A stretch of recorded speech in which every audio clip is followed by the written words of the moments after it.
படைத்தவன் துணையோடு பரம்பொருள் ஆசியோடு அனைவருக்கும் ஸ்ரீ நலம் ஜோதிடத்தின் அன்பு கலந்த வணக்கம். இன்று பழங்கால ஒரு முறை, அதாவது அந்த காலத்தெல்லாம் பெண்கள் வெள்ளிக்கிழமை கண்டா கணவர் காலில் விழுந்து வணங்குவாங்க. நான் சொல்கிறது ஒரு 50 வருடத்திற்கு முன்னால், சுதந்திரம் வாங்குவதற்கு முன்னால் என்று வைத்து கொள்ளலாம். சுதந்திரம் வாங்கிய பிறகும் 10 ஆண்டுகள் அந்த நடவடிக்கைகள் நீடித்தது. அதன் பிறகு அது காணாமல் போய்விட்டது.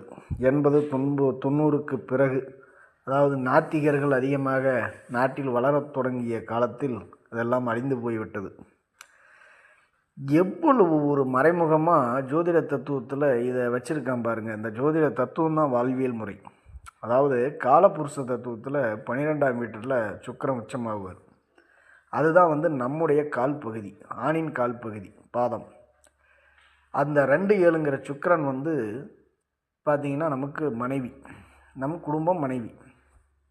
இது 12ஆம் இடத்துல. இதே அது மனைவிக்கு 1-8. அது அவர்களுடைய ஆயுள். அது அவர்களுக்கு 6ஆம் இடத்தில் உச்சம் பெறும். அப்போ அவர்கள் கணவன் காலில் விழுந்து வெள்ளிக்கிழமை மங்களகரமாக குளித்து மஞ்சள் குங்குமம் பொட்டு வைத்து பூ வைத்து நல்ல ஒரு நிலையோடு கணவனிடம் ஆசி பெறும்போது அவர்களுடைய ஆயுள் நல்ல வலுப்பெறுகிறது. அதோடு அவர்களுக்கு 6ஆம் இடத்தில் உச்சம் பெறுவதால் அவர்களுடைய வெற்றி வாய்ப்புகள், அதாவது வெற்றி வாய்ப்புகள், அந்த காலத்தில் பெண்கள் வெற்றி பெறவில்லை என்றெல்லாம் நாம் பேசக்கூடாது. பல்வேறு விதமான சாதனைகளை அந்த காலத்தில் பெண்கள் ஆண்களுக்கு மேல் செய்து வைத்தார்கள். அதனால்தான் ஆண் தெய்வங்களுக்கு விரதம் இருப்பதை விட பெண் தெய்வங்களுக்கு நம் முன்னோர்கள் விரதம் இருந்தார்கள். ஆண் தெய்வங்களுக்கு வருடத்திற்கு ஒரு முறை தான் விரதம் இருப்பார்கள், அதுவும் பொருளாதார நிலையை பொறுத்து.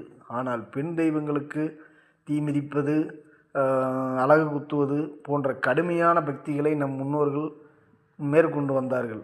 அதுபோல் கணவன் காலில் விழுந்து மனைவி ஆசீர்வாதம் வாங்கும்போது அவர்களுடைய ஆயுள் அதிகரிக்கிறது. அது 6ஆம் இடத்தில் உச்சம் பெறுவதால் அவர்களின் கர்ம மேன்மை நன்றாக இருக்கிறது.